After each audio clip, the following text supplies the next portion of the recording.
Very interesting, but yet confusing situation. The president last week said that he was not going to send advanced weapon systems to Ukraine, not additional weapon systems, and then decided he will send these advanced weapon systems.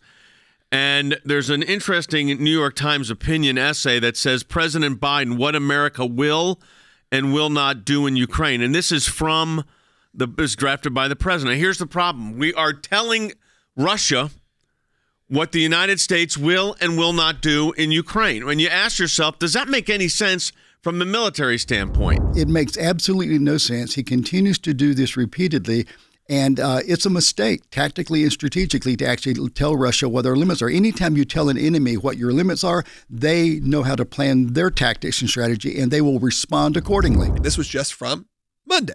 Are you going to send long-range rocket systems to Ukraine? We're not going to send to Ukraine rocket systems that can strike into Russia. And now, let's hear from Secretary Blinken, just from yesterday. Specifically with regard to weapon systems being provided, the Ukrainians have given us assurances that they will not use these systems against targets on Russian territory. So not exactly the same thing. Not saying we're not providing them weapons that can do the damage.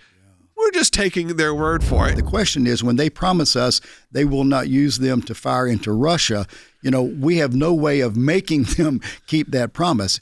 Again, the Russians are always going to claim anything we do as a provocation. I don't think this is as much of a provocation as the Russians will let on, but it still is a provocation. They're saying already, let's not talk about worst case scenarios. They're saying that this is adding fuel to the fire. They've also said they've let at least the Russians through their propaganda arms, their state-owned broadcast media, of saying World War III has already started. A rocket may go beyond the Donbass region into Russia. Then what happens? The Kremlin spokesman says we don't want to talk about that, but the reality is you have to talk about that, because by presaging what you're going to do, it's like President Eisenhower and Winston Churchill telling the Germans we're going to invade our second front in Normandy, or we're going to go through Africa and come up through Sicily and Italy. We would have never made those statements. There's a difference between not sending them weapons that can strike deep into Russian territory and then giving them weapons that can, with the promise from the Ukrainians that they will not do it. I will say this, though, concerning this weapon system, the value of this system in this Ukrainian fight is that the HIMARS system is excellent on what is called counter-battery fire.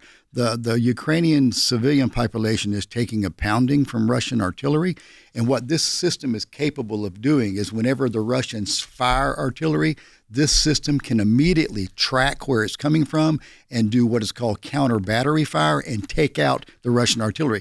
That's the genius of the system, and it's very, very important. But on the other hand, there is no way that you can assure the American people that the Ukrainians will keep their word and that they will not put this on the border of Russia and Ukraine and start firing rounds into Russia. Now, a big part of the conversation that's come up is sort of the backpedaling that the Biden team seems to have to continually do, which is President Biden says something, and then shortly after, someone else in the team comes in within 24 hours, cleans up any of the mistakes, in quotes, you make. Now, as someone just watching, I honestly thought President Biden was making a mistake, was saying something that he didn't mean to say or want to say, and the team had to come quickly and go, no, that's not what he meant.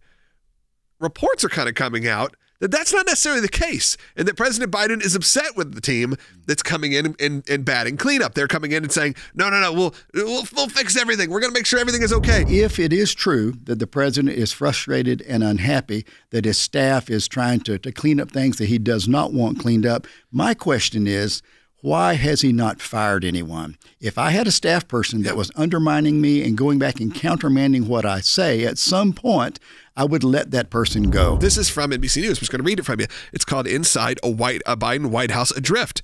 And they claim, and this is the comment, Biden is unhappy about a pattern that has developed inside the West Wing. He makes a clear and succinct statement only to have aides rush to explain that he actually meant something else. The so-called cleanup campaign, he has told advisors, undermines him and smothers the authenticity that fueled his rise. Worse, it feeds a Republican talking point that he's not fully in command. He is sort of pandering to the West Wing aides, the deep state, really behind the president, who is making statements that are contrary to the public utterances that the president is making, and that as the president of the United States, he has the absolute right to make. So here we are, we're in the midst of hyperinflation. You know, people are struggling. We're supporting a war in Ukraine, and federal spending's fueling that inflation. And yet you've got a White House where we keep getting mixed signals and no assurance that this is the policy that we will stick with and that this is the person in charge. Those kinds of things make the people very uneasy, to say nothing of the fact, Logan, that we're concerned about Ukraine's sovereignty and the Russians crossing that border, and yet our own southern border is total chaos. This is like, this sounds crazy, but feels like a deep state within the Biden White House that's like, no, we can't let this guy actually run. The difference between conservatives saying we don't think he should be the president and people inside the White House in the West Wing saying, no, we don't think he should be the president either. We got to take care of this.